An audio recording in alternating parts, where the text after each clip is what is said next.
Each of you have supplied a conclusion to your book about how parents can fight back about what's happening. Bethany, you provide an answer based on homeschooling and, as you describe it, essentially pulling your kids out of mainstream culture to save them.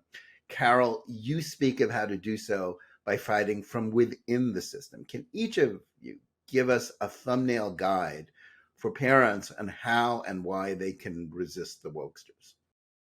So I'll start because I currently have a quiet child. Um, I basically argue that we should take our ball and go home, that we do not need them and they don't want us there. And so I'm not going to go somewhere I'm not wanted. And, you know, the school down the street from me, literally down the street, only 3% of children in my daughter's grade are doing math on grade level. And that's not a school I want her in, even outside of my ideological concerns about indoctrination, which are myriad. My DMs are like a Dropbox for anyone in Montgomery County who sees something troubling in the public school system, and there's a lot. So I argue that children are best served out of the school systems, especially in these left-wing areas like I live in, for ideological reasons and just achievement. One of my favorite things that Karol says that I'm shocked that she went this entire podcast without saying is every minute that you spend on woke I was going to say indoctrination is a minute you're not spending on math and reading. And that is definitely true. So we have a massive home library of books that are used. And so, I don't care about Roald Dahl in my personal house because we already own those books and we are not consumers of modern scholastic output. The transgender book written for 10-year-olds is not really a concern of ours because we don't really go to the library anymore. And we have a massive I home might library. add that there's a story in your book about your daughter taking a book out of the library about for small children about a lesbian affair. Yeah. Yeah. She took out a graphic novel about soccer players. And within that book, there's a lesbian scene between two of the girls at a sleepover. And I don't want the idea of a sexual encounter at a sleepover being introduced to my 8-year-old. I don't care what kind of sexual encounter it is. So that is how I argue that parents should handle this, is by reading classic books, old editions. We have shown our kids Richie Rich, and that's one of their favorite movies. We've been going through the entire canon of Robin Williams, so Hook and Mrs. Doubtfire. You name the Robin Williams movie made for kids, and my kids love it.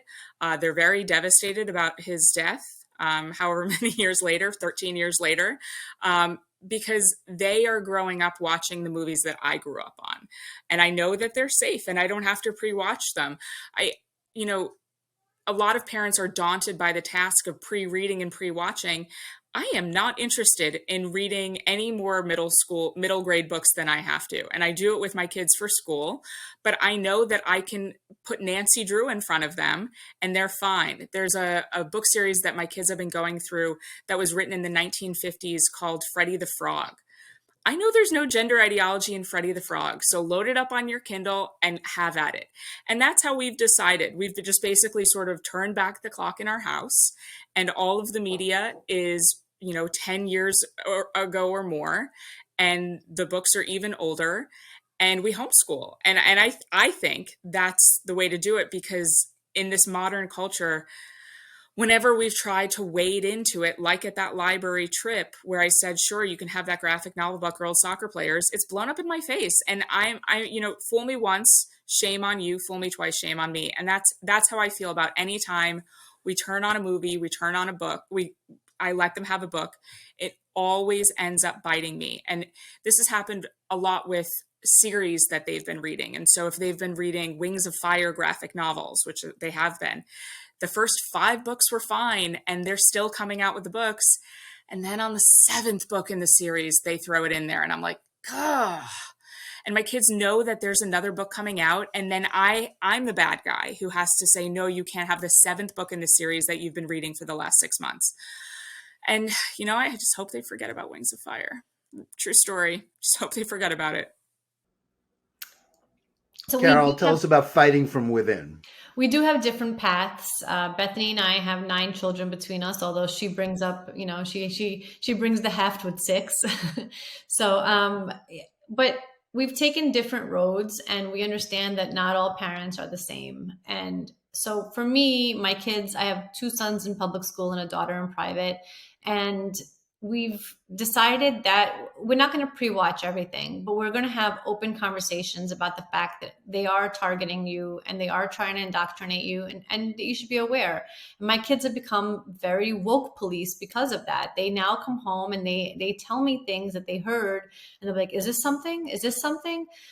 They know that masking, for example, was ridiculous early on. I asked them not to have fights about it at school. My middle son did not manage that.